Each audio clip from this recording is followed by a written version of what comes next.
Hello বন্ধুরা, তোমরা সবাই কেমন আছো? আশা করি তোমরা সবাই ভালো আছো, যে যেখানে আছো। আর আমিও ভালো আছি।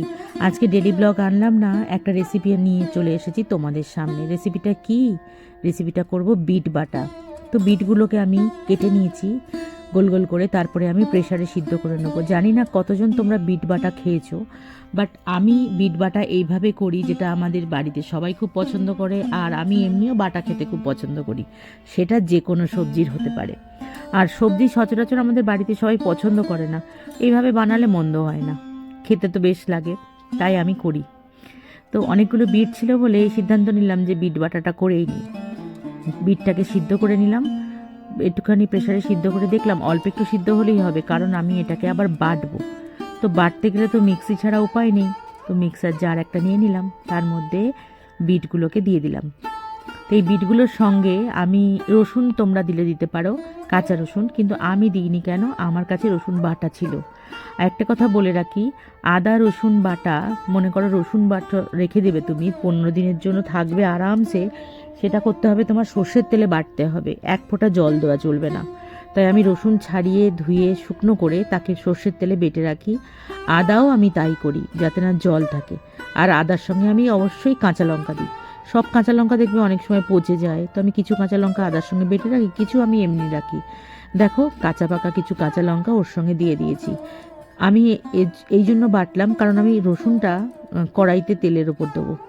তার জন্য আমি শুধু দেখো লঙ্কা দিয়ে আর এটাকে বেটে নিয়েছি। বিটটাকে করে দেখো, ভীষণ ভালো লাগে, সুস্বাদু লাগে খেতে, একটা গরম ভাতের সাথে দারুণ লাগে। কড়াই গরম করে নিলাম, তার উপরে সর্ষের তেল দিয়ে দিলাম। সর্ষের তেলে জিনিসটা ভালো হয়। আর আমরা এখন সব ঘরেতেই সর্ষের তেলেই রান্না করি, কারণ সর্ষের তেলে রান্নার স্বাদটাও আসে ভালো, তাই না? তো সর্ষের তেলের মধ্যে আমি দেবো এবার কিছু কালো জিরে ফোড়ন। কালো জিরে দিয়ে দেখবে এটা যে কোনো বাটা খেতে খুব ভালো লাগে। তো আমি কালো জিরেটা দিচ্ছি। এমনিও কালো জিরে বাটা আলাদা তো খাওয়া যায় সর্দি কাশি হলে। আর কিছুটা রসুন আমি দিলাম, বাটা রসুন।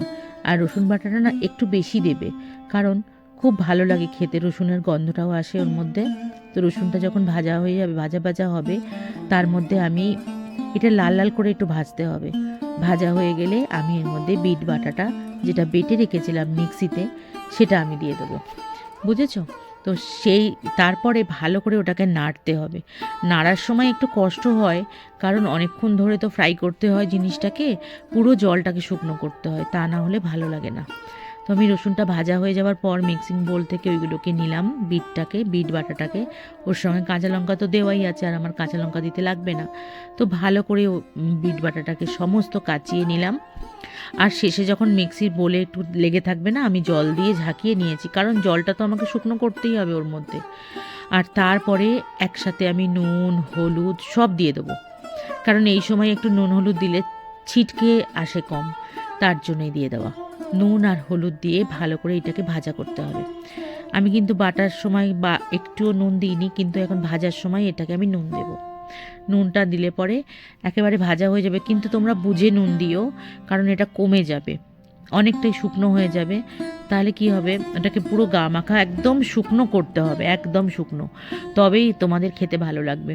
একটুও জল না থাকে, দেখো কতটা জল আছে। এই যে কড়াইয়ের মধ্যে নেড়ে নেড়ে শুকনো করতে হয়, এটা খুব চাপের হয়, কিন্তু খেতে অসাধারণ লাগে। তোমরা যদি পারো, দেখো কতটা কমে গেছে, দেখেছো? একটু কষ্ট করে খেয়ে দেখো। এইভাবে না বরবটি বাটা করা যায়, শিম বাটা করা যায়, অনেক কিছু বাটা করা যায়। আমি যে সবজি খেতে ভালো লাগে না, তাকে আমি বেটে খাই। তাহলে কি হয়, তাড়াতাড়িও খাওয়া হয়ে যায়, আর অনেকটা সবজি অল্প হয়ে যায়, তরকারি খাওয়া থাকে না। নামাবার সময় একটুখানি মিষ্টি দেবে ব্যালেন্সের জন্য, বেশি দিও না কিন্তু। কেন, আমরা না তরকারিতে বেশি মিষ্টি পছন্দ করি না অনেকে, আর আমরাও বেশি মিষ্টি দিই না। সব কিছু ব্যালেন্স করার দরকার আছে, তার জন্য কিন্তু একটু মিষ্টি দেওয়া দরকার আছে। তাই নুন হলুদ দিয়ে যখন আমি ওটাকে ভেজেছি, ভালো করে ভাজা। আর বিট দেখবে ভাজাতেও ভালো লাগে, তরকারিতেও ভালো লাগে, সবেতেই ভালো লাগে, কিন্তু বিটটাকে দেখলে না মনে হয় না যে বিটটা খাই, এরকম একটা ব্যাপার থাকে। তো তার জন্য বলছি, তোমরা এইভাবে খেয়ে দেখো, অসাধারণ সুন্দর লাগে খেতে। আর বিট বাটাটা কার কার ভালো লেগেছে আমাকে একটু কমেন্ট বক্সে জানাবে। আর কেমন ধরনের ভিডিও তোমরা দেখতে পছন্দ করো সেটাও আমাকে জানাবে। আমাকে একজন বলেছিলেন যে একটা বড় ভিডিও দাও, তার জন্য আমি বিট বাটার ভিডিওটা দিলাম। যদি তোমাদের ভালো লাগে like comment share and subscribe করে দিও। আর আমার পাশে থেকো এইভাবে, যেমন আমার প্রথম দিন থেকে আমার পাশে আছো। তাহলে আজকে আসি, আবার নেক্সট একটা কোনো ব্লগ নিয়ে বা কোনো একটা ভিডিও নিয়ে তোমাদের সঙ্গে সামনে চলে আসবো। দেখো ফাইনাল লুক এরকমই হবে খেতে। ভালো থেকো সবাই।